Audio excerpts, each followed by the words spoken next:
喂，好啦好啦，啊，婉兒姐，哇，好靚喎！今日整咩而家我哋？嗱，咁今集咧，我哋先講翻我哋嘅題目先。我哋呢個頻道叫做娛樂組曲，係啊，係啊，組就係我個組，曲係 COOK，煮餸個曲，OK 係啦。咁今集咧就精彩啦，今集就煮你中意食嘅嘢，齋嘛，係啦，純齋我純齋，係啊，有唔純嘅咩？有分嘅。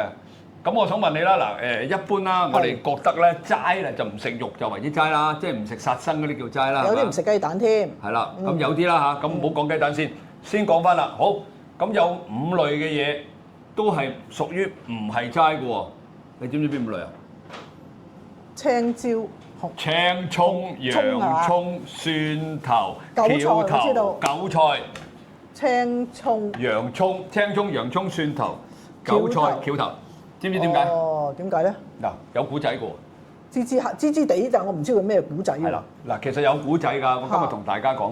嗱，話説咧，大家知道邊位係叫做呢個濟公活佛啦？知啦，冇邊個唔知啊！我哋中國人啦。其實當年嘅濟公活佛咧，咪飲酒啊、食狗肉嘅，係啊，係啦，甚至乎做埋啲好核突嘅行為啊，動起隻腳啊，污糟邋遢咁啊，係嘛？成日都講話酒肉穿腸過啊嘛。係，其實咧點解會咁咧？嗱，就係因為上天係派佢落嚟，特登做一個壞榜樣。咁啲人個個咧見到佢，誒呢個人咁差嘅，誒你睇下佢咁樣。好啦，佢突然間當所有人識得佢嘅時候，佢突然間有一日去升天，轉化成一個菩薩。咁啲人咪知道，哦，原來咁做係唔啱咯。哦。啊，仲有一個故仔。即係個啟示嘅作用。冇錯。一個諷刺加一個啟示，但係點解會係講5辛係唔得咧？嗱，話説就咁樣啊。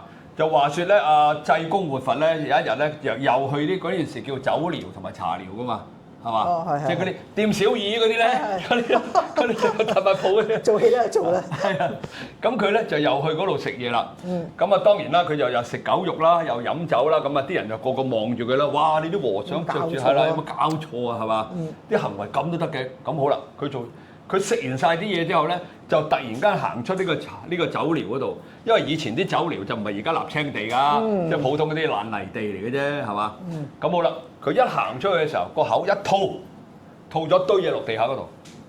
咁啲人就會話啦：哇！你啲咁嘅和尚污糟邋遢，哎呀又核突，又飲酒又食狗肉咁樣，咁啊好多人知道啦，就一傳十，十傳百咯喎，就話佢又污糟核突，啲行為又嘔心。咁啊個個都知道喎，好啦，如是者佢吐咗落地下之後，過咗冇耐，前邊生咗5棵植物出嚟，係就係頭先講過5辛啦。哦，明唔明白？好啦，啲人就奇怪啦，明明你嘔啲核突嘢食過嘢出嚟㗎，點解會咁咧？冇錯啦，咁往後咧，佢慢慢佢就轉化成佛啦。咁啲人就諗翻起，哦，佢食啲狗肉。佢飲啲酒，原來就轉化成呢幾樣嘢嘅，咁即係等於咧，佢哋啲人就收到個啟示，就話：唔好食啲咁嘅嘢，係啦，就會影響到你修佛啦，咁嘅意思。哦，所以出家人就唔食咯，冇錯啦，食有啲好執得好正都唔食嘅，有啲我哋嗰啲叫做師兄師姐。嗱，咁呢個咧就係啲古仔啦，亦有啲其實係比較傳統，唔係比較正統啲嘅講法，就係會增加你嘅慾念啊嘛。係啊係啊，係嘛？呢個你肯定知啦，你聽過。我聽過，呢個我聽過。係啦，咁其實就係兩個嘅説法嚟嘅，不過你咪當古仔聽下咯，都幾有道理嘅，係嘛？好啦，咁我言歸正傳咯。煮嘢未啊？知我幾為食，見到梗係想食㗎啦。嗱，今日咧我做呢個咧係非常之簡單㗎。嗱，首先咧我哋因為超級市場好或者係街市都啦，我哋都會買到啲南瓜㗎。呢啲係就咁原過㗎啦。其實佢就咁樣嘅啫。嗱，冚住個蓋咁樣。咁我哋買翻嚟咧，為咗節省時間咧，同大家講呢啲我哋唔拍俾大家啦。好簡單。咁攞把刀切咗佢先。係。切咗佢之後，我哋就攞隻羹將裏邊嗰啲籽全部挖走晒佢。總之你見到一啲白白色有啲衣啊，有啲絲啊，同埋有啲紙咧，挖乾淨佢啦，就等於呢個啊。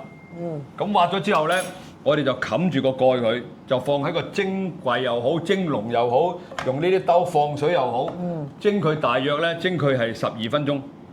咁要視乎你本身嗰個南瓜你嘅產地，有啲咧就蒸好硬身嘅嗰啲。係啦，咁我哋唔好買，我哋買呢啲。南瓜盅呢啲，呢個係咪日本㗎？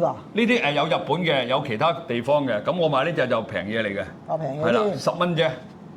但係都好甜嘅。咁當然咧，日本嗰啲就貴啲咯，20零蚊。有冇一啲好大個喎？原來。但係嗰隻唔適宜係做我哋呢個餸嘅，因為我哋呢個咧，如果你諗下啦，你做宴會啊或者屋企整咧，一人一個鐘咧，咁你揭開個蓋好靚，好開心嘅。咁我呢個咧就適宜一位就係1個鐘咁樣。OK 啊，嗱講咗咯喎，點樣去清潔？點樣去蒸啊？大約係蒸12分鐘啦。咁你到時自己揾輕輕就攞出嚟嘅時候，打開佢就揾隻羹輕輕撥一撥嗰啲邊佢。嗱，你睇淋曬啦，得唔得啊？係啊，咁好啊先。係啦，係嘛？好簡單嘅啫。咁好啦，咁我哋事前咧就預備嘅蔬菜啦。係。咁今日咧，我預備咗啲鬼咁靚嘅蔬菜嚟睇。好靚喎！真係第一次見喎。係咪好靚啊？七彩咁嘅。係咪啊？好靚啊！係咯。好似個花塔餅咁啊！邊個地方啊？邊個國家？其實呢啲咧係點講咧？佢係一啲以前咧係一啲貴價嘅蔬菜嚟嘅。以前我做5星級酒店咧，做 fine dining 嘅時候咧，就會攞呢啲。嗱，睇起上嚟係咪好似椰菜花？係咯係咯。其實佢都係椰菜花嘅種類嚟㗎，不過係鬼佬嘅椰菜花。佢係大個人食，本身係咁細㗎。本身係大㗎，咁大㗎，同一個正常椰菜花差唔多。不過佢天生就咁嘅色㗎。天生就係咁㗎，係啦，有紫色，有黃色，係啦，有一個呢啲個形狀好似花塔餅咁㗎啦，俾大家睇。咁喺邊度買到咧？呢啲而家咧，其實喺一啲大嘅街市都買到㗎啦。哦，即係唔使去。唔使啊！以前我哋嗰陣時。我哋嗰個年代咧，係酒店攞嚟做，即係啲貴價食材咧，就會用呢啲蔬菜嘅，好貴㗎，嗰啲幾十蚊一公斤。係啦，而家唔使，我呢度咁多都係買咗12蚊啫。哇！係好平。你識買啊嘛，因為咁好啦。咁今日其實蔬菜咧就冇所謂嘅，你中意邊啲或者你覺得佢邊隻靚，咁我哋就買嗰啲得。咁你就唔好買嗰啲咩莧菜啊、紹菜啊嗰啲做呢啲即係就釀落去釀唔到嘅。同埋劈你啊嘛，一劈咁樣係嘛，唔好睇啊！呢啲咧就高起身嘅。咁好啦，咁我哋買翻嚟之後，當然啦，洗乾淨佢啦。洗乾淨佢之後咧，我哋就將佢飛水。係。咁啊咩叫飛水咧？大家應該知啦，揾個滾水，落少少鹽落去，跟住咧煮一煮佢。譬如呢啲咁咧，我就中意佢腍身少少啦。你摸係咪腍身少少？腍啊！我都要食腍嘢㗎。又唔好太硬啊！因為我啲牙膠麻麻地。冇錯啦。咁你呢啲咧嗱，一來又唔好似飛太耐喎，因為如果飛太耐水咧，佢就啲顏色就走晒嘅。誒，我想問一樣嘢先，洗呢啲會特別咩技巧啊？咩浸啲乜啊？鹽啊、醋啊呢啲咁嘅嘢。你真係聰明嘅，真係。嗱，其實咧，如果因為呢啲咁嘅類咧，你見到個面頭好多嗰啲粒粒突突位㗎係嘛？嗰啲藏好多嗰啲蟲仔嘅卵啊！卵嚟㗎，係卵蟲啊！你見到佢走下走下，你唔會買啊！佢唔係卵，唔係 sorry，佢唔係蟲，係卵。佢啲卵咧好細嘅，好細，佢會藏晒呢啲咁嘅罅位裏邊嘅。咁我教你點洗，用清水洗唔到㗎。我就點解問你咧？見到好容易藏啊嘛。係啦，你咁多呢啲咁嘅。嗱，我教你一個方法，好簡單嘅。啊！如果你就咁用清水洗浸佢攞啦，因為嗰啲卵咧係有黏附力㗎，佢會黏附喺裏邊嘅。所以咧，你教你一個方法好簡單嘅，你揾啲水浸住佢之後，倒少少白醋落去。都係白醋，我都有做呢樣嘢嘅，我。一落白醋，嗰啲卵就即係咩鹽嗰啲冇咁好㗎。唔使落鹽㗎，唔使落鹽。白醋。因為點解咧？因為所有嘅昆蟲咧，佢生活喺鹼性嘅地方㗎。一落咗醋咧係酸性嘅。一落咗醋之後咧，佢有死嘅死，走嘅走。全部咧湧出嚟啦，總之就走晒出嚟。係啦係啦，最好就白醋，唔使多嘅。咁你加少少白醋喺清水度浸一浸佢，大約浸佢10分8分鐘，乜嘢都走晒㗎啦。同埋你見到咧，哇！尤其是西蘭花，大家記住西蘭花，唔該你哋真係用醋洗。我包保你咧，用清水浸完，你以為乾淨啦，跟住你再倒啲醋嚟浸完之後咧，你見到好多一粒粒嘅嘢。係啊係啊係啊，好多㗎。白色咁嘅細嘅點好多，用清水洗唔到㗎。用鹽都洗唔到㗎，用醋一落就即刻搞掂。所以我平時我喺屋企廚房，我會預備一啲白醋喺度。我都係㗎，幾支喺度㗎。係，咁又唔使落好多。唔係，咁你費事買㗎嘛？你而家一定要用㗎嘛？用洗菜一定係生果都得㗎嘛？係嘛？生果都得。但係因為佢最重要係個面頭太多粒粒突突同埋藏落去嘅嘢，匿埋。係啦，咁如果普通生果其實清水都 OK 㗎啦。係咩？又話用啲洗一啲蠟啊，唔知咩嗰啲咩。蘋果你唔會食皮㗎啦，蘋果先有蠟啫，係啦。橙你唔會食個皮㗎嘛。咁提子咧，因為下下要嚟搣佢個皮。提子都要浸，提子係最容易有蟲卵嘅地方。你會發覺啲提子等喺度啦，過咗冇耐你唔食咧，佢未爛咧會有啲飛下喺度。係啊係嘛？係啊，因為佢啲蟲卵，佢唔係掹喺個提子邊啊，佢喺個樹嗰啲枝葉嗰度。已經變咗飛蟲啦。變咗飛蟲，因為佢係蟲卵嚟嘅，所以你無端端你試下嗱，唔係你好試下，你買個提子翻嚟，你揾保鮮紙冚住佢，過咗2個禮拜你唔食，佢雖然未爛咧，裏邊已經有蟲。佢喺個枝葉嗰度。哇！今日真係係嘛？學咗好多嘢。得啦，多謝你，袋咗好多錢落袋。好啦，我哋繼續翻嚟我哋呢個繼續教大家先，好似而家講知識問題喎，都唔係教煮餸。咁啊乘機問埋啊嘛，咁又係啲觀眾都中意聽嘅，我知道。好啦，咁啊呢度講咗啦。失於公海，重複的參賽，塵暗裏許願，把手見未來。內心等花開，唯一不能替代，懂得去自愛，未退出不會離開。喂，各位粉絲、各位朋友嗱，喺呢度隆重宣佈咧，唉，犀利啦！我哋喺 YouTube 將會有一個新頻道，叫做紅星組曲。紅咧就係當然我喺呢位 Sam 哥陳寶鴻個紅啦，聲音同埋組曲嘅意思咧就係話咧，組就我個組啦，係啦，曲咧就係當然歌曲個曲啦，係完全咧好配合到啦 Sam 哥咧咁多才多藝咧，同埋佢咧填詞啦、作曲啦咁厲害啊！咁喺呢個新頻道裏邊咧，會聽到阿 Sam 哥咧有好多嘅新作。包你全部未聽過嘅，仲有阿 Sam 哥會邀請好多呢個演藝界啦、歌唱界嘅朋友咧，亦都會喺佢個頻道裏邊咧，每一次咧都會唱一首歌俾你聽。而呢首歌咧係你完全未聽過，同埋咧係非常之動聽嘅。嗱，阿 Sam 哥，我哋決定咗嘅咯喎，嚟緊嘅8月28號，冇錯啦，8月28號新頻道叫咩名啊？紅星組曲，冇錯啦。嗱，大家記住8月20號上 YouTube 頻道。打入紅星組曲嗱，我再打多次喺度啊，咁你就會見到啦。阿 Sam 哥咧為你獻唱咧一啲首本名曲啦，仲係佢作嘅歌嘅，哇，非常之好聽噶，大家知道啦，好冇？記住我哋同大家講8月28號見。咁啊，呢度講咗啦嗱，咁我哋咧好啦，咁我哋咧要睇翻佢哋本身，如果佢本身呢個肉太厚嘅，我哋唔夠位啊嘛，咁我哋咧就攞隻羹出嚟。輕輕將佢撥翻薄佢先，因為將佢個內籠咧，我哋盡量咧係攞翻少少位。如果唔係咧，你等緊你讓唔到嗰啲蔬果落去啊，明唔明啊？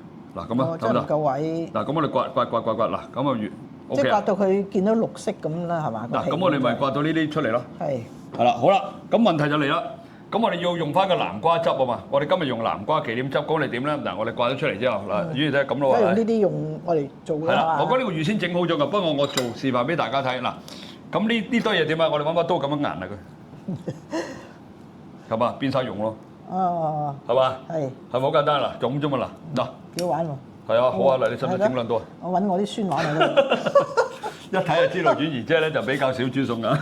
對於刀咧都係麻麻地啊！你把刀好利啊嘛，係啊，係利㗎。一唔覺意跌落地下，釘落你腳度添啊！咁啊唔怕啊！好，咁我哋嗱，咁好啦，咁我哋換句話講嗱，依個已經完全搞掂啦嚇！我洗手頂一手先，冇污糟邋遢。做煮餸咧最緊要咧就乾淨企理啊！好，咁跟住咧我哋就將呢啲嗱，就低落去。嗱，本身我哋飛咗水㗎啦，落鹽㗎啦，其實好簡單嘅啫，我哋就咁就滲落去就得㗎啦。嗱，當然啦，當我哋食嘅時候咧。我哋咧可以輕輕蒸一蒸翻佢嘅，其實都唔蒸都冇所謂，因為裏邊嘅肉我哋基本上都刮晒出嚟嘅。蒸邊個？成嚿嘢再蒸？蒸一蒸呢個南瓜，係啦，你唔蒸都冇所謂嘅。咁我哋咧嗱，點解嗱？我等間會做俾大家睇，大家唔好心急住啊，因為我教大家咧係最簡單、最方便嘅方法。唔好意思先，嗱呢啲有冇蒸過㗎？全部蒸過晒㗎，飛咗水。啲飛咗水㗎，係啊！我飛水嘅意思咧就係你可以蒸啦，可以烚啦。叫做飛水，我哋行內嘅。唔好搞咁耐啦，係咪？唔使㗎，你大約係滾水抌落去2分零鐘就得㗎啦。記住要加鹽啊！好啦，咁呢度齊咯喎。咁跟住我哋仲有呢啲係咩啊？甜紅椒。咁我靚嘅就切到個菱形啦。你如果普通嘅，你唔切到菱形都得㗎。嗱，我哋咧就輕輕咧吉啲落去。點解咧？我哋有個立體感啊。你專業啊嘛，慣咗。因為你煮餸咧，其實4個字啊，你知唔知啊？婉兒姐有4個字好重要嘅。咩字？整色整水，我知道有啲觀眾笑緊。整色整水，你真係你點靚嘅嘢都你唔整色整水，佢出嚟唔靚噶嘛？係嗱，係咪咁已經好靚啊？婉兒姐，好靚。你已經覺得哇，淨係呢啲咁嘅菜都靚啦，係嘛？係啦，如果淨係白色、綠色就冇咁好睇。好啦，咁跟住到呢度啦，嗱，最簡單嗰個步驟，我哋而家整個汁啊。係。咁我開咗個掣先，好。嗱，咁我哋今日咧預備咗忌廉啊！嗱，呢啲忌廉，哎呀漏咗少少先。呢啲係忌廉，又唔好落奶喎，奶咧就越煮越稀嘅，忌廉就越煮越結嘅。唔係忌廉。係啦，忌廉。好，咁我哋咧就頭先我哋咪呢度預備咗啲南瓜蓉啊。係。頭先咪壓咗嘅，我哋畢少少落去先啊。跟住咧，我哋就落啲忌廉落去。呢個汁好容易煮嘅。嗱，個火唔好咁猛係嘛？個火唔使咁猛，其實猛唔猛都冇所謂，你唔好滾到噼哩噼哩就得㗎。驚佢乾啊嘛，會唔會啊？唔係咁快乾嘅。你過嚟睇佢，你呢度俾你望住。我猛問你嘢唔會阻你啊？唔會，我哋咁專業咧，其實咧，我哋咁專業，你跳隻舞都仲得。係咪啊？係啊。好曳嘅呢個做歌，真係。唔係，因為我哋其實對呢啲咧，俗啲講，我哋做廚房對呢啲咧，我哋多過對老婆啊。哦。係啦，咁我哋其實所有嘅嘢，我哋真係太熟啦。咁你應該多啲煮嘢俾個老婆食啦。哦，咁啊係啊，我從來都唔煮俾我老婆食嘅。係啊。嗱，我老婆喺嗰度，佢哋知㗎。老婆煮俾你食啊？係啊。調翻轉。喂，我咁辛苦出邊揾食，揾完食翻嚟又要我煮食啊？誒，煮俾你食都冇所謂，俾你彈啊嘛。啊，唔會，我有個優良傳統㗎，唔係你所嗱，我又要話俾大家粉絲聽啦。其實老婆煮咩都，佢次次都問我㗎。哦。我永遠一個答案，好好食。點解你可以整到咁好食嘅咁？幾好老公啊！唔係你問下佢嗱，佢喺度啊，我冇出聲。因為你人哋咁辛苦煮嘅嘢食，你好食嘅一餐，唔好食一餐啦。你好食啊，咬多兩啖。真係唔好彈啦，唔好食嘅。真係好辛苦啊！你煮嘢。你唔好食嘅，你咪放低咪算咯。咁佢自己知啦，好唔好食係嘛？所以啲人問我好唔好食啊？啲嘢好唔好食？我話唔使我煮就好食㗎啦，樣都我哋搞就得㗎啦。睇唔睇到佢結咗啦？哦。咁我哋加翻少少忌廉。所以不停咁樣咯，因為我用一個簡單嘅方法，我費事隔啊，麻鬼煩，唔隔啊。你要隔㗎？即係有啲，如果你想佢嗰啲比較係啲汁係滑淨啲啊，或者因為如果你做酒店你收人錢咧，啲汁就要滑淨啲嘅。如果你屋企咧，隔乜鬼啊，係嘛？就咁樣隻羹咁樣壓下，係啦。嗱，係咪好結啦已經？係啦。得唔得？喺度。係咪好熱？係咪？即係嗱，呢個好簡單嘅方法。咁好啦，最撚尾啦。好啦，嗱，記住要滾起喎。你唔好滾起嘅意思得咁樣，係啦。咁嗰啲汁先靚喎。即係冇啲反應就真係未必熟添係嘛？熟就熟咗㗎啦，不過嗰個成個感嗰個感覺啊，感覺就要好一點啊，要好一點嚇。好啦，咁我哋加啲咁多鹽，因為佢本身咧佢已經有糖好甜㗎嘛南瓜，加啲咁多呢啲海鹽嚟㗎。就唔使你通常都用海鹽係嘛？用海鹽，我哋唔會用一啲健康好多。冇錯，健康啲。嗱，好啦，成件事搞掂啦，嗱係嘛？好啦，咁我哋而家呢個點咧？咁我哋咧就攞翻一隻碟過嚟先。咁我哋咧已經差唔多，基本上咧已經可以完成㗎啦。係啦，呢啲攞翻開先啦。咁我哋到呢度將佢放落去啦。嗱，攞隻白碟靚啲啊，好嘛？白碟靚啲，你睇下。會。白碟咪起啲咯，係嘛？好。跟住我哋頭先呢度咪煮到好熱啦，呢就倒落去係嘛？係啦，不過我要較翻稀啲咁多，如果唔係咧，你倒落去嘅時候咧，佢就夠唔夠咧個份量？好似好少咁嘅。係嘛？啲汁應該好多啲好食。係嘛？好啊！好簡單嘅啫，嗱你睇，嗱你睇到我用過，我係唔係用過咁樣刮㗎？我係反轉咁刮㗎。哦。即係用過咁樣磨落去嗰度，係嘛？呢啲係手法嚟嘅。好啦，嗱你借個少少先，咁我哋直接就淋落去啦。你睇下。係嘛？嗱淋曬落去，嗱你淋因為佢熱咧都唔會凍啦，唔怕凍啦嘛嚇，唔怕凍。唔怕㗎，其實你輕輕霎一霎佢就倒落去都仲得㗎，冇所謂嘅。即係我哋煮餸咧係最緊要係隨心嘅啫，因為我哋知道自己嗰個技術去到邊度啊嘛。你哋就係咯，係咯，我哋冇技術㗎嘛。唔係你可以，咁啊即係斷估㗎啫嘛。好嗱，咁啊而家係咪靚仔啊？咁我特登等佢留啲喺度。好啦，我仲有一樣嘢要做嘅，呢樣嘢就犀利啦。好啦，你企喺度唔好喐啊。好，我諗呢個你比較少見啲嘅，呢支噴漿。噴佢啲嚟要。五金鋪用。嗱，咁我哋噴佢。喂，聽話啊！嗱，你咁樣噴佢。係咁，個作用做咩？嗱，你睇，睇唔睇啊？呢啲顏色好靚啊！哦，係咪有少少燒焦嘅感覺啊？食得好香好多喎，係咪應該？梗係啦，嗱你睇下，你啦，嗱成件事啊，個出嚟個感覺唔同啊！我哋呢個咧，我哋喺西餐裏邊咧，譬如每個廚房都必定要有嘅呢支噴槍。咁我哋咧中意邊度有加啲色嘅，我哋就噴邊度。邊度中意色就我想問你一樣嘢。係點啊？你識唔識整 crab sauce 啊？crab sauce 好易整啫我，crab sauce 好中意食啊 crab sauce 咪真係下次你過嚟，我哋整俾你食啊！真係唔係難嘅嗬，因為你講起咁嘅噴啊嘛，揾啲火，唔難，我就諗起 crab sauce。其實以前嘅 crab sauce 唔係咁做啊，不過而家就已經簡化版。靚唔靚？你睇顏色。靚。好啦，好啦，咁已經可以搞掂，大功告成。嗱，我懟埋鏡頭俾大家睇下先。聞到添，聞到香味啊！你睇下係咪好靚？啊！哇，真係靚唔靚？靚。仲要咁樣留少少，好啦。咁跟住咧，我哋仲有個蓋嘅，記唔記得啊？將個蓋輕輕咁樣，我哋放呢度。哦 ，OK。咁起碼都要收你85蚊啦，係嘛？知唔知啊？酒店食啊？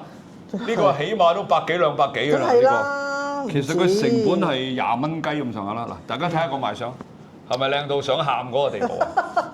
係咪想喊啊？你感覺到？靚到想食啊，唔係喊啊！咁好咯喎，嗱，咁我哋又轉個鏡頭嚟俾你試下咯喎，好嘛？好啦，轉頭嚟見。哇！真係。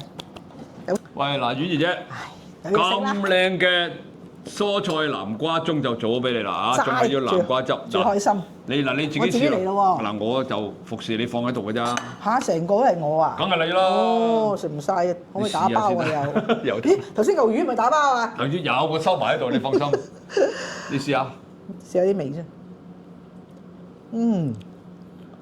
佢完全係用啲南瓜嚟做加忌廉嘅就冇咩特別嘢，不過就會偏甜啲嘅，因為始終南瓜就係甜，忌廉都係甜。甜都唔緊要，好味啊！簡單啲，少少蔬菜味。啲蔬菜咧，我哋用呢個鹽水飛咗佢嘅，佢就有少少蔬菜味。即係所以有時有啲食物咧，我哋唔需要加太多嘅洋葱啊、蒜啊、薑啊，啲所有嘢加晒落去嘅，唔係嘅。我哋首先要知道佢個食物嗰個本質，你想表達一啲乜嘢嘅味道，因為去調味。因為呢個汁好殺食啊嘛，又唔好嘥啦。簡簡單單係嘛？拎埋佢上嚟。整又方便。方便咩？我見到好多嘢咁嘅搞。咁即係證明咗啊，婉兒姐都比較少煮餸啊。因為我搞得人嘅咧，基本上佢喺屋企一定做得到。你都教人嘅咩？有，我教人煮餸我教好耐㗎啦。以前工聯會嗰啲而家有10個科目都係我創出嚟㗎。我仲要上堂嘅佢。有，以前有教人嘅，工聯會都教啊。而家冇咯，而家拍 YouTube 都冇時間啦。哦。而家就少咗教人哋煮餸，咁而家 YouTube 教咯。咁有冇天分嘅咧？就係煮嘢。其實天分係一定有嘅，但係要努力咯。同埋你中唔中意做嗰樣嘢？我唔中意㗎。唔係即係講啊！我又唔中意煮嘢咧，我應該唔會煮得好㗎。你應該。因為係我哋嘅職業，我哋做邊行咧，我要尊重翻嗰個職業。我哋要盡量做到最好為止。你話如果你煮餸同 YouTube 嘅，我梗係做 YouTuber 好過做煮餸啦。但係我哋揀得呢個廚師做呢個行業嘅話咧，我哋嗰個責任啊，嗰個專注度啊，我哋一定要夠咯。話婉兒姐，你覺得好好食喎？你真係連個蓋都食埋喎。我中意食南瓜嘅。係嘛？南瓜真係好有益嘅。係咪梗係啦？真係會好犀利。喂，呢位先。嗱，即係我雖然啊導演就冇俾問題我，但係我又想有問題問你喎。咁啊問咩啊？食緊嘢啊，大佬。唔係你一路食嘢個樣好有趣。好似啲小朋友食嘢咁，好開心啊！又要食㗎。梗係啦，中意食嘢啊嘛，真係懶煮啊嘛。係咪真係煮得好食啫？好食。我見到佢真係啊，佢都唔想點睬我啊，喺度掛住食。咪咯，我唔好問嘢啦，食緊嘢。冇啦，你上嚟而家要問多啲嘢啦，大佬啊！咪你一路食先啦，誒。咩？問啦。喂，嗱，我想問啦，你而家啦，你而家咁啦嚇，你中唔中意上我哋呢啲類似咁嘅節目？你哋係你嘅節目還是係所有 YouTube 啊？唔係所有嘅平台嘅節目，因為我知道你好多人請你上個訪問㗎，咪訪問咯，多到不得了，咪再訪問咯。你其他啲節目你喺度做乜啊嘛？咁有冇啲類似我哋啲咁樣，又有得食，又有得傾，又有得吹水咁樣？第一次咋？我第一次咋？仲有咁好味啫？係嘛？咁突然間唔覺意啊，有啲紙喎。係啊，我哋呢度好 casual 嘅啫，我哋中意問乜就問乜，中意講乜就講乜，我哋都冇咩特定嘅。咁其實你問呢個嘢做咩咧？因為你人生經驗豐富啊嘛，你娛樂圈就咁耐啦。咁我哋而家呢啲頻道都係新頻道啦，即係你覺得我哋嘅內容點樣，可唔可以俾啲我哋後輩指導下？咁而家都好豐富喎，你又有煮嘢啦，係啦，咁又有玄學上嘅嘢喎，最中意聽㗎嘛，我自己都好中意啦，因為好多嘢係你係冇辦法知嘅點解嘅。咁玄學上方面又可能解答到啦。咁啊食嘢我中意食啦，今日又遇到你咁煮得咁好嘅人啦，嘅廚師啦，係嘛？咁你幫我推廣出去得唔得？咁你個 YouTube 已經掂啦，咁啲人見到我就更加多啲人睇啊。咁係喎，咁你有時間你咪上多啲嚟咯，你明唔明啊？上多嚟食嘢。食佢有乜所謂啫？你中意食咩，我咪整咩俾你食咯。我都係頭先講 crab salad。crab salad 下次啊！你爭我啊呢個嘢。下次啊，唉，有乜所謂啊？係咪啊？嗱好啦，咁啊，我哋就講到呢度差唔多咯喎，因為我哋仲有一位風水玄學家咧，就輪到要訪問喎。哇，咁好啊！咦，我係有嘢問喎。你有嘢問啊？嗱，等陣間嗰 part 咧，你哋一定要睇啦，因為點解咧？我哋講一啲比較靈異少少嘅嘢啊。係啦，就由阿婉兒姐咧，就同呢個我哋一位風水命理家，大家都識㗎啦，喺我哋個頻道裏邊，就係凌晨空間凌晨空間遇中神通嘅鐘師傅啊，好嘛？啊，婉兒姐，我呢個全部都係講靈異嘅。佢係最犀利嘅，就係呢個靈異方面嘅，好多徒弟啦，亦都開好多課程啦，咁樣。好嘛？其實我都有遇過㗎。好嘛？咁啊，等你同佢表演咯。呢集你繼續食啦。我問佢㗎咋，我冇嘢同佢表演㗎。嗱，我就唔再打擾阿婉兒姐，由佢繼續食啦嚇。咁我哋轉頭咧就嚟下一集就到阿婉兒姐遇中神通啦。轉頭見。我再見。cut。各位朋友，又係我啦。咁啊，大家都知道我咧就係喺演藝界一路拍戲拍咗幾十年㗎啦。咁咧就咁多年嚟咧，你話冇咩奇怪事遇過係假嘅啊！尤其是我哋嗰行咧，係敏感啲嘅，我都知道嘅。咁啊，今日好彩請到一位法科師嘅師傅阿鐘師傅嚟，婉兒姐你好，解答下我啲問題啊！因為我都幾好奇嘅呢樣嘢啊，係咯，我都好奇啊！片場係真係好多靈異事件係咪啊？因為我自己冇入過片場。哦，你未去過嘅，但係我咧就你話叫我見咧咩咧，我就冇嘅，我就。可能我唔知點解，我成日好感覺到呢啲嘢嘅，嚇，即係嗰種地方嗱，譬如同時一個廳咁講咧，我行入嚟咧，呢度 OK 嘅，嗰度咧就自己同自己講咧，嗰邊我唔好行過去啦，即係我抗拒唔好俾。如果過咗去就會唔舒服咁樣係嘛？唔知點，即係我唔係驚，我係想走咁樣，即係想離開嗰個位咁咯，嚇，咁有啲咁嘅情形咯。都係有少少敏感體質喎，其實。啲嘅敏感體質。係啊，即係。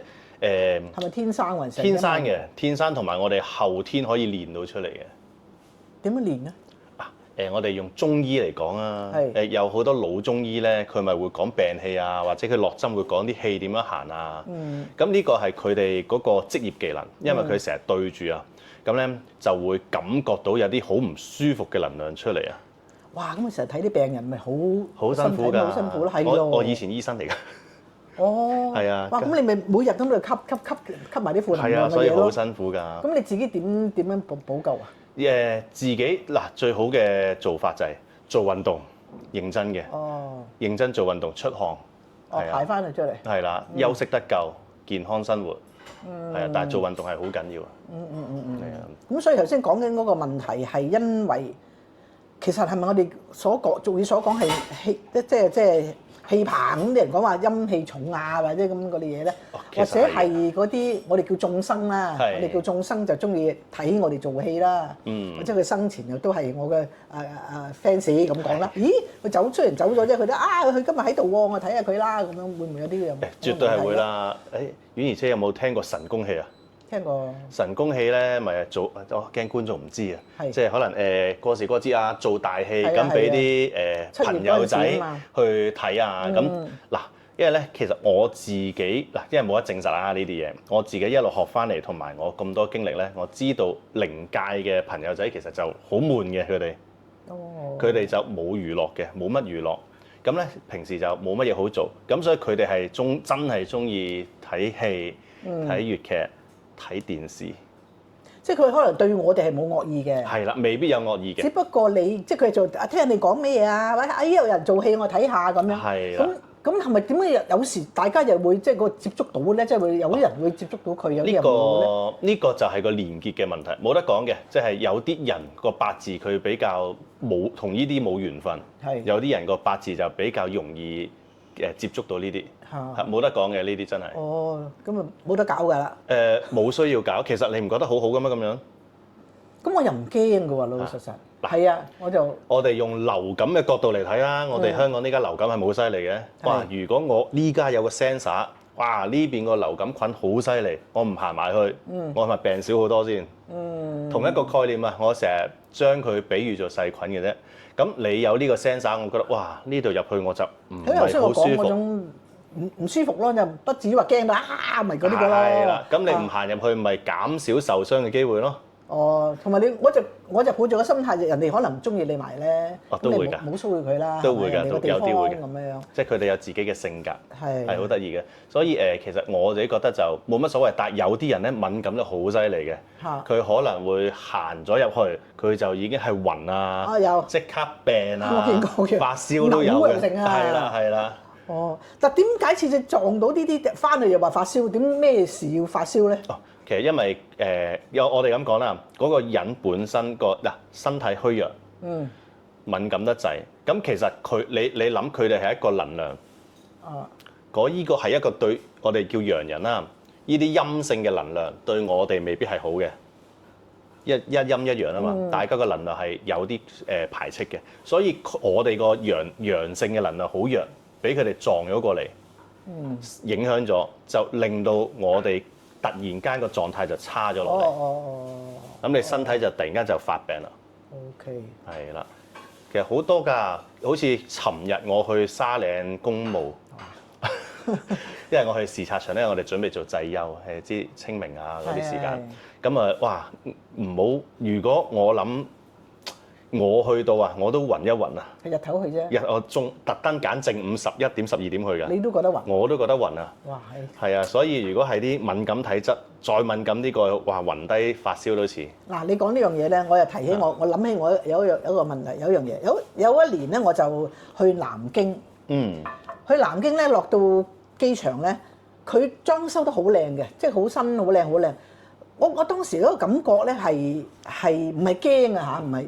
但係嗰種好似好陰公、好悲涼嗰個感覺喺個身度，佢即係個感覺度。咁我就知道嗰個成日話啲歷史篡改歷史啊，冇呢件事啊，乜乜乜啊，即係話冇殺中國人。點可能啊？點會冇啊？邊個講㗎？好多人講㗎啦，或者啲人作到咁誇張啊，咁樣樣啦，又話嗰啲歷史書係會係假咁樣。我當下去，我個心就自己同佢拗啦。係。即係你個感覺已經可以同佢拗話，點會冇啊？係冇錯。嗰種慘法咧，你係可能我學你話頭，我自己有啲敏感體質咧，我就更加覺得係嗰個感覺好唔舒服咯。係嘅。嚇，就係呢啲就頭先你講話去沙嶺，尤其是你係專業添啦。沙嶺都係有啲抗戰英雄嘅墳，即係嗰啲公墳啊，同埋啲日本人嘅墳都喺嗰度嘅。同埋佢係我未去過，我聽佢講係冇名㗎，係咪？冇名㗎 number 嚟，好多都係 number 嚟㗎咋。所以其實好即係你見到都係覺得係啊，好凄涼㗎，名都冇㗎，係啊。所以你話南京嗰度其實哇，啲怨氣留喺度咁耐咧，都係好犀利嘅。好難搞嘅。即係兩個角度睇啦，中國人咁慘啊，我哋喺屋企就俾人入侵啊，各式各樣，哇！呢啲就梗係慘啦。就算你用翻企喺日本嘅角度睇，佢哋離鄉別井過嚟送命，其實都唔係想打㗎。係啦，佢都係本身都係小市民被逼上去嘅啫嘛。佢哋有兩邊都好慘，其實。出戰爭幾慘。係啊。而家又打到咁樣，唉，真係有時都唔係咁舒服啊！聽到真係。係嘅，係嘅。咁如果係點解嗱？我又諗啊，點解超度唔到咧？點解嗱？係啦，嗱你好多佛教上又超度道教冚唪唥都會一路幫佢哋㗎啦。係。咁個怨氣仲喺度停咗喺度咧？嗱，呢個就係我哋佛教成日講佢哋個執着。哦，你自己都係佛教？我好中意佛教嘅，但係我本身當然我係做道教嘅嘢啦，但係我自己睇好多同埋學好多佛教嘅嘢。即係佛教嗰個道理，佢根本係一種教育嚟㗎嘛，我都話佢講得非常之清晰明白，佛教所有嘢非常之好嘅，所以佢哋雖然過咗身，但係佢哋可唔可以放得低到嗰個執念咧，先至被超度到喎，即係唔係話我入去做場法事超度，佢就一定走㗎喎，甚至唔止怨靈嘅喎，英靈都係嘅喎，我有時幫啲客做英靈，我講清楚，唔一定佢走嘅。佢係黐住個媽。係啦，佢有佢嘅執着，佢想喺度多幾多年，你冇得夾硬打佢㗎嘛。咁但係係咪要不停咁去做呢樣嘢咧？唯有咁樣咯，即係做到佢年我同你做㗎啦。我總之係揾一次你真係放下啦。係啦，可以嚇，唔好係啦咁咁樣就好啲咯。係啊，就係所以啲嘢都係，所以同你講呢樣嘢咧，就覺得好多嘢問你其實嚟講，仲有一個事紅白事嘅問題啦。紅白事係啦，紅事就去喜事啦，白事嗰樣嘢啦。咁好多時咧，你知我哋做呢行咧，日頭咧就去白事啦，要咁咪梗係換咗件衫嘅，就做啲嗰啲衫咁樣黑白色咁樣。咁而家雖然冇咩關係㗎啦，而家就佢哋紅事都啲人都唔會計較你要着到七彩咁嘅。咁但係講有冇即係去呢個兩個地點嗰日有冇問題嘅先？絕對有問題。即係做完白事通常都係挨黃昏最多黃昏嘅啫，跟住我一定係飲就夜晚㗎啦。係啊，絕對有問題㗎，係真係會機衝對人咧，對影響人哋。成場嘅人，包括自己都可能會受影響㗎喎。即係嗰個唔係之前嗰個啦，嗰白事你去先㗎嘛，白事嗰個唔關事嘅，係啦。紅嗰個你帶住嗰啲嘢去㗎嘛。係啊，因為嗱白事，其實我哋中式咧就好中意用一個字叫煞啊，啲煞氣啊。係，啲煞氣如果用現代嘅説話嚟講，即係其實啲負能量對我哋人類唔好嘅能量。咁我哋去咗一個白事啦，咁啊身上會沾咗好多呢啲煞氣啊，即係可能啲悲傷啊、好多情緒啊，甚至係靈界嘅能量。咁有幾樣嘢一定要做嘅，一定要換衫，一定要沖涼。係啦，就唔可以原裝咁樣成件衫咁樣就着住去紅事嗰度。如果唔係你就叫做帶住啲好差嘅能量去人哋做喜事嗰度。咁首當其衝咁梗係自己啦，因為所有能量喺你身上集合啊嘛。但係你帶到過去係咪都會影響個主人家嗰個場地嘅人啊？所以就係真係有影響嘅。甚至咧我最近有一個客啱啱上個禮拜揾我啊。佢就有一個親戚過年嘅時候，咁就因為屋企有喪事，咁啊未夠100日，咁又去咗佢屋企拜年，跟住又打電話，喂，鐘師傅啊，即係嗰時都冇諗到咁複雜嘅。佢話但係嗰個親戚過嚟拜年之後咧，一路揼，哇又整親啊，又受傷啊，啲生意又砰咁樣啊，咁問我點搞，係啦，咁紅白相沖咧，如果我哋法師嚟講，咁啊最簡單啦，俾條符。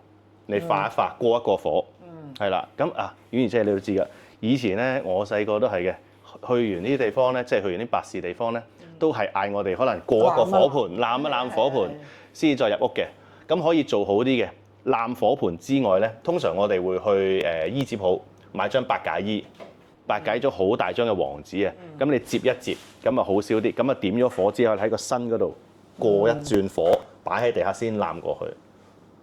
但我又聽人講咧，你去完嗰啲地方咧，你又唔好揸去某嗰個，譬如翻屋企或者去，你要行嗰啲多啲人嘅地方啊、地鐵啊什麼。散緊啲煞氣㗎，散到嘅係可以散到嘅，佢唔係真係咁惡嘅。咁唔會影響經過你嗰啲人咧？梗係會啦，唔識啫，一齊坐地鐵，共同分擔下咯。但係即係。打散咗，即係好似啲感冒菌咁，打散咗就冇咁惡咯。我都係有用嘅。有㗎，同埋你又可以，如果即係你知道啊，我晏晝要去白事，夜晚要去喜事咁樣，你可以帶定啲碌柚葉、黃皮葉嗰啲防身，係啦。即係袋喺度。係啦，直入落利是封度袋喺身度得㗎。如果都冇，唔緊要，揾啲紅茶嘅茶葉。係啦，咁啊執少少咁抌入去袋住。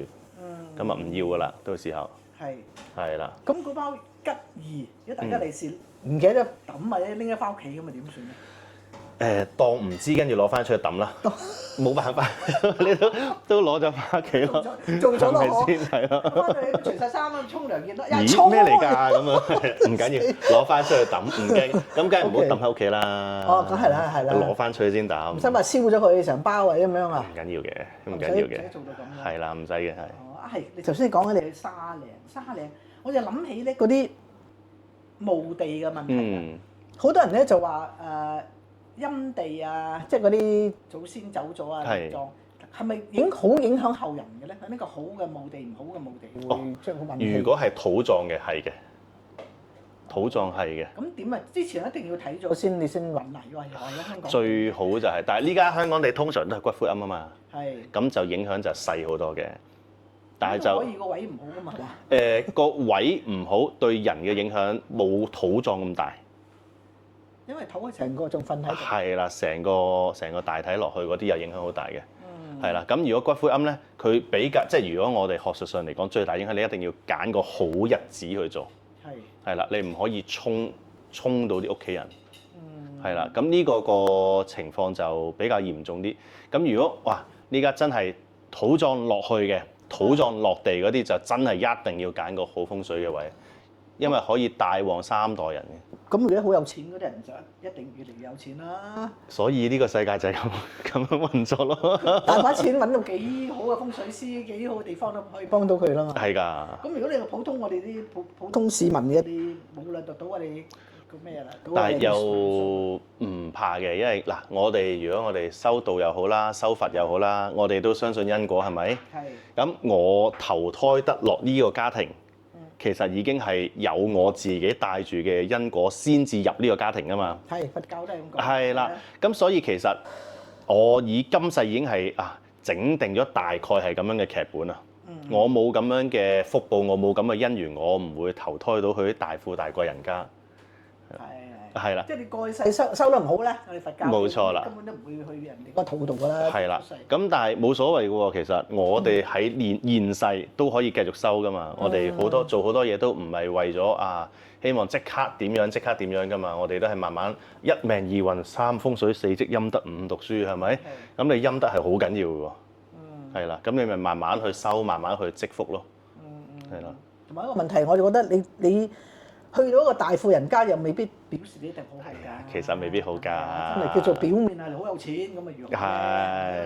係。佢可能未必人錫你，未必識教你係咪？係啊。將來都係一個唔係好嘅食即係嘅嘢出嚟咁咯。同埋你我都見好多客都係稍為有啲錢啊，跟住有時可能上嚟，因為我咧做奇門遁甲嘅，好多人會上嚟問事啊。咁有啲係溏心風暴咁樣㗎，即係屋企點樣爭啊，點樣爭啊，跟住問點算啊。咁其實都有錢人有有錢人嘅煩惱，佢哋個煩惱仲好煩。爭起上嚟唔係話有錢人爭嘅。係啊。細到咩咁間屋都唔值錢，佢都爭嘅。哦，係㗎。係人去爭嘅，即係分開埋咪可能等10萬8萬都爭嘅咁樣。係啊。真係人都好奇妙咯，所以呢樣嘢就。所以我有個徒弟好犀利㗎。咁屋企本身都有啲錢嘅，咁我幫佢睇八字嗰陣時咧，我話佢有個細佬啦，我話你個細佬都爭得犀利嘅喎，跟住佢話還好啦咁樣，跟住我問佢點解啦，佢話去到要分嗰陣時，佢細佬想要咩？我想要呢間屋，我想要呢間屋，得啦，我唔要你要，全部一概唔爭，咁所以佢同佢細佬維持到好好嘅感情都仲係。但係你呢樣嘢唔係正常人做到，我都覺得哇犀利，真係犀利。可以另外一樣嘢搭埋落去嘅，我俾晒你，但係我所有唔好嘅嘢都運氣揾你同我手，呢個仲唔絕啊！真係係啊！我想睇下咧，譬如開我哋啲佛像咧，嗱我拜佛啦，咁屋企有咪有啲佛像嘅？係啊。咁譬如我就嚟搬屋咁呢個啲佛像係咪我想請佢去新屋同埋？有人話如果啲紅紙包住，驚你路途中間會有啲嘢附咗上去。係嘅，有冇裝香啊？個佛像？有裝香嘅，有裝香就要包啦。如果完全冇裝過香嘅，當一個飾物。係啦，即實飾物就唔緊要嘅。但係如果裝過香咧，就要做好少少包住佢。係啦，咁去到要揀個靚位擺翻上去喎。咁呢啲係叫開光或者咩？呢個唔算開光，開光就真係我要攞住個佛像去做，新舊都可以開光嘅。即係你搬咗都可以請師傅開光。係啦，冇所謂嘅。但係因為首先唔知個佛像本身個狀況係點啊。因為其實我哋年中做好多係可能拜神啊，嗰啲神主牌又好啊，神像又好咧，佢係入咗啲邪靈入去。係啊，啲人根本都唔係個菩薩嚟嘅。其實好多嘅。走咗啦咁樣。係啊。所以唔開光嘅神像，我哋係建議唔好裝香嘅。係啦，開咗光先好裝香。咁當然你要信得過嗰個師傅啦。係啦，就要小心啲。OK。咁但係譬如佢已經係正式嘅佛菩薩走咗，唔係佛嚟㗎，你有冇感覺嘅咧？會嘅，我哋會有嘅。其實你都有感覺㗎。即係覺得呢樣嘢好似係奇怪怪嘅係啦，係啦，即係好似你覺得啊，嗰個角落頭我就係唔係好舒服咁樣咯。同一樣嘢，你慢慢將呢個感覺去訓練，延伸到去可能對個物件有感覺啊！呢個物件我攞上手就唔係幾舒服。係啦。嗱，我咧就有一次有一樣嘢咧，就係我自己感受過。嗰陣時係初三嚟嘅，初三唔知某一年㗎啦，就我約咗啲佛友啦，我哋咧就去嗰個大嶼山嗰日咧就係供天啊，唔知咩咁樣嗰啲咧。咁我嗰日就好早咧，佢話第一班車就嗰啲地鐵咧就5、6點咧就去啦，咁就咁樣。咁我就記得喺IFC 嗰邊，即係叫咩機鐵站嗰邊咧，我就坐地鐵啦，咁啊我就落個電梯，好高嘅嗰個電梯，好長。嗰日咧就太早，一個人都冇嘅。咁我就自己咁坐電梯落去會合我啲朋友啦。咁企喺度嗰陣等緊落去嗰時咧，我就聽到後邊有人落。咁就有人落嚟。係正常。我已經個下物咁整貼啲，咁俾人行啦，俾人嚟嗰度可能想落樓梯咧，係咪？唔想企喺度。咁啊好啊，俾佢就聽到佢落呢個就冇咗喎。我感覺企喺我隔離。係。咁我隻眼尾就睄咯喎，睄咧冇人，係冇一個人，但係你咁嘅係有人企喺隔離。係。我當時嗱，好老實講，我其實唔係好驚嘅，但係問題我嗰下都有少少慌地啦，就諗啦喎，我跑落去好咧，或者點咧？咁我要諗，我實唔夠佢跑啊嘛，我可以，哎呀唔好理佢啦，照企喺度，睇佢搞乜啦咁啦，咁啊一路企喺度咁啊到，於是因為到跟住就地鐵下邊有人，咁我就冇咗個感覺。係。咁我就奇怪我做乜嘢事咧？咁有啲我哋拜佛啲人就有啲佛友就佢可能知道你去羅漢寺，你去羅漢寺，佢想跟埋你去，跟埋你去寺廟咁樣，因為佢可能唔入得或者咩嘅，係咪咁唔入得？入得㗎嘛，入得㗎嘛。其實啲廟啊嗰啲係好多眾生嘅。佛菩薩慈悲㗎嘛，係啊，佢梗係要照顧佢哋㗎嘛。咁我唔知佢咩作用咧。佢又冇害我，又唔係拱我落去，又唔係成，佢仲係企喺你隔離咁咯。可能真係咁啱路過都唔定嘅。咁點解佢唔行咧？佢要黐住我咧？呢個又係冇得講嘅，係啊。咁但係嗰個感覺，我就係第一次感覺係我同啲人問我話咧，我企喺你隔離，你覺唔覺到啊？有。咁你見到我係我企喺你隔離啊嘛。我話我有嗰個感覺，但係冇人啊嘛。係。咁樣就係有個咁嘅感覺啦。咁其次都有嘅，有其他嘅。佢有時啲靈界嘅朋友咧，佢跟住一個人咧，佢真係冇意思啊！佢唔係未必有意思，佢可能咁啱係遇到，跟住大家嗰個磁場吻合，佢就唔知點解跟住你。好多㗎。佢可能都會跟埋我去。可能係㗎，咁佢去到嗰度覺得嗰度磁場好，又留低咗喺度咯。最緊要對我哋冇影響就得㗎啦。同埋我聽講佢哋有他心通㗎嘛，係嘛？有，咁佢可能他心通㗎。可能我諗緊我會跑落去一下，佢都知㗎。係。佢可能話傻人。你跟住我跑，係㗎。好啦，咁今日都講啦，即係我要問嘅嘢都差唔多㗎啦。我睇下，我成日都有嘢問嘅。下次我哋再係啦，再傾下偈咯，再分享下你靈異事件喎。係啊，有啊。今日都冇乜講到片場嘅靈異事件。片場嗱，我就係分開講嚟，我真係咁耐，我幾廿年咧，我係冇見到。我自己冇。我係聽人講。但係聽人講有啲咧，我好奇怪嘅，佢又講得好誇張咧，我就未必信嘅。係咪嗱？譬如你話見到個影咁，我就知道啦。我個感覺嘅，感覺多啲。感覺多啲。係啦，我就係同你講話，我唔敢行嗰度啊，唔想行嗰度嗰啲嘢，係呢樣嘢啫。係。但係就其他啲嘢咧，我都係見，我都係冇見嘅，我都係感覺嘅，真係好奇怪。明白。啲咩原因咧？嗬？冇㗎，每一個人個根氣唔同啊嘛。哦。係啊，我都係感覺上面比較敏感嘅。我知道有啲人係聽聲聽。係啦。我老婆聽到嘅。哦。係啦。我就冇嘅，我有啲人話聞到個味去知。係嘅。好多種類㗎。係啊。佢係五官啦，係。係啦。好啊，咁多謝晒你啫。多謝婉儀姐。我睇下仲有啲咩問題，下次再約你。好啊，我哋下次再傾。好啊，唔該晒，拜拜。